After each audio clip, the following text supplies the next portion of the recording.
मुकर्रम व मोहतरम सामीन इकराम, अस्सलामु अलैकुम रहमतुल्लाहि व बरकातुहू। कुरान पाक के 30वें पारे की आसान तफसीर जो अबू सलीम मोहम्मद अब्दुल हई रहमतुल्लाह अलैह की लिखी हुई है, उसको सिलसिलावार पेश करने की सादत हासिल कर रहा हूँ, ताकि हमारी नमाज़ों में जो अक्सर सूरे पढ़े जाते हैं उनका तर्जुमा और तफसीर हमारे जहनों में बैठ जाए। अल्लाह रब्बुल इज़्ज़त से दुआ है कि हमें कुरान पाक की आयतों को समझ कर पढ़ने की तौफ़ीक़ अता फ़रमाए। आमीन सुम्मा आमीन। आपकी दुआओं का तालिब डॉक्टर आर अब्दुल हमीद। औज़ु बिल्लाहि मिनश शैतानिर रजीम, बिस्मिल्लाहिर रहमानिर रहीम। कुल औज़ु बिरब्बिन नास, मलिकिन नास, इलाहिन नास, मिन शर्रिल वस्वासिल खन्नास, अल्लज़ी युवस्विसु फ़ी सुदूरिन नास मिनल जिन्नति वन्नास। तर्जुमा: कहो कि मैं पनाह लेता हूँ लोगों के रब की, लोगों के बादशाह की और लोगों के इलाहा की, उसके शर से जो बहकाता और छप जाता है, जो लोगों के दिलों में वसवसा डालता है, चाहे वो जिन हो व इंसान। तफसीर: इस सूरे में यही तालीम दी गई है कि बंदा सिर्फ अल्लाह की पनाह ले। यहाँ अल्लाह के 3 सिफ़तों का जिक्र किया गया है। यहाँ अल्लाह के 3 सिफ़तों का जिक्र किया गया है। एक ये कि वह तमाम लोगों का रब है, दूसरे ये कि वह तमाम लोगों का मालिक और बादशाह है, और तीसरे ये कि वह तमाम लोगों का इलाहा है। कुल औज़ु बिरब्बिन नास, मलिकिन नास, इलाहिन नास। वो तमाम लोगों का मालिक और बादशाह है, तमाम लोगों का इलाहा है, तमाम लोगों का रब है। जो शख्स अल्लाह ताला के इन सिफ़ात के साथ मानता है, जो शख्स अल्लाह ताला को इन सिफ़ात के साथ मानता है, वो तो इस बात का तसव्वुर भी नहीं कर सकता कि उसे छोड़कर वो किसी दूसरे की पनाह ले, क्योंकि जिसके बारे में हमारा यह ईमान हो कि वही हमें पाल रहा है, वही हमारी देखभाल कर रहा है और हमारे तमाम कामों का बनाना उसी के हाथ में है, और हमें जिस चीज़ की भी ज़रूरत है वो वही फराहम कर रहा है, वही हमारी हिफाजत कर रहा है, वह हर चीज़ पर कुदरत रखता है, बड़ा रहीम है, बड़ा एहसान करने वाला है, और हमारे तमाम हालात को अच्छी तरह जानता है, हमारी दुआएं सुनता है और हमारी मुसीबतें दूर करता है। तो भला इस ईमान और यकीन के बाद किसी दूसरे की पनाह लेने का सवाल ही कब पैदा होता है। इसी तरह उसकी दूसरी सिफत पर गौर कीजिए। जब हम उसे बादशाह मानते हैं तो उसका मतलब यही है, तो सारे मामलात की बागडोर उसी के हाथ में है, हम उसके बंदे और ग़ुलाम हैं। हमारे मामलात वो जिस तरह चाहता है तय फरमाता है, सारे इख्तियारात उसी के हाथ में हैं, और वही बादशाह है और हुक्मरानी का मुस्तहक़ है। और इसीलिए हर मुसीबत के वक्त हम उसी से मदद मांगते हैं, उसी को पुकारते हैं। इस यकीन और ईमान के बाद किसी दूसरे की पनाह लेना कैसे ठीक हो सकता है।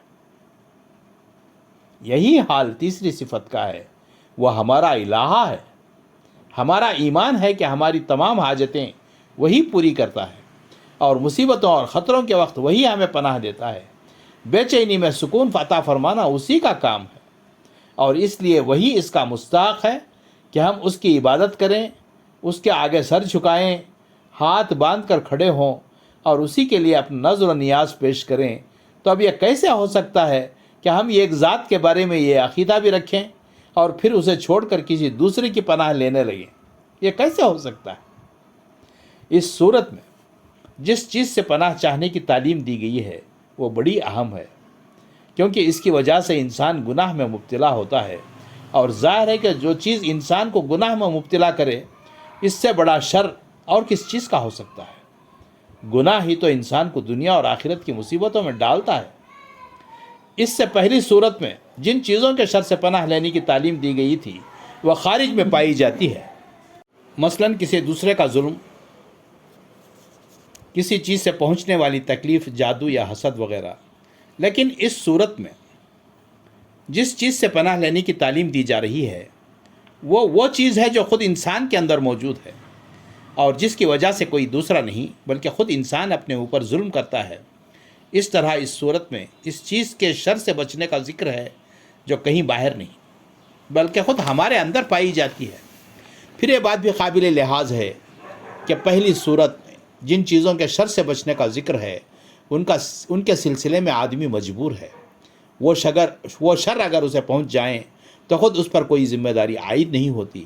اس کے برخلاف اس صورت میں جس شر سے بچنے کی تلقین کی گئی ہے اس میں اگر کوئی شخص مبتلا ہو جاتا ہے تو اس کی ذمہ داری خود اسی شخص پر آتی ہے۔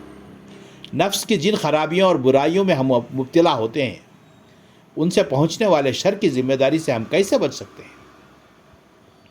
خود ہمارے نفس کی جن خرابیوں اور برائیوں میں ہم مبتلا ہوتے ہیں ان سے پہنچنے والے شر کی ذمہ داری سے ہم کیسے بچ سکتے ہیں؟ اس سورہ میں جس چیز کے شر سے بچنے کی تعلیم دی گئی ہے وہ وسواس الخناس۔ وسواس اسے کہتے ہیں جو وسوسہ ڈالے۔ وسوسہ دل میں آنے والے برے خیالات کو کہتے ہیں۔ شیطان کا کام یہی بتایا گیا ہے کہ وہ انسان کے دل میں برے خیالات ڈالا کرتا ہے۔ خود انسان کا نفس بھی ایسے خیالات کا سبب بنتا ہے، انہی کو وسوسہ کہتے ہیں۔ یہاں اس طرح وسوسہ ڈالنے والے کی صفت خناس آئی ہے۔ خناس اسے کہتے ہیں جو ظاہر ہو اور چھپ جائے۔ ان وسوسوں کی حیثیت بھی کچھ ایسی ہی ہوتی ہے۔ آپ کے دل میں ایک وسوسہ آتا ہے، اگر آپ فوراً اللہ کو یاد کریں یا اس سے پناہ چاہیں تو وہ فوراً غائب ہو جاتا ہے، جیسے کوئی چھپا ہوا سانپ بل سے منہ نکالے اور پھر فوراً دبک جائے۔ پھر جب اللہ کے ذکر سے آپ کا دل غافل ہو جاتا ہے تو پھر وہ وسوسے آنا لگتا ہے۔ اسے بار بار چھپنے اور ظاہر ہونے والے کو خناس کہتے ہیں۔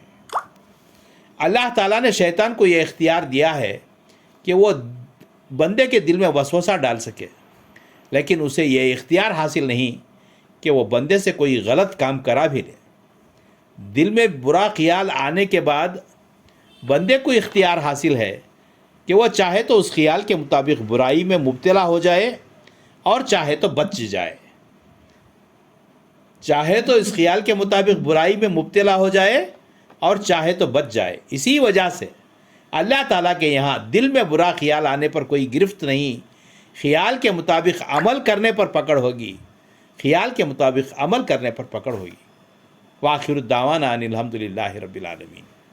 سامعین، آپ سے ادباً گزارش ہے کہ ثواب جاریہ کی نیت سے اپنے دوست و احباب میں ضرور شیئر کریں۔ چینل کو نئے ہوں تو سبسکرائب کر لیں تاکہ آئندہ آنے والی قسطیں راست آپ تک پہنچ سکیں۔ والسلام، ڈاکٹر آر عبدالحمید، آپ کی دعاؤں کا طالب۔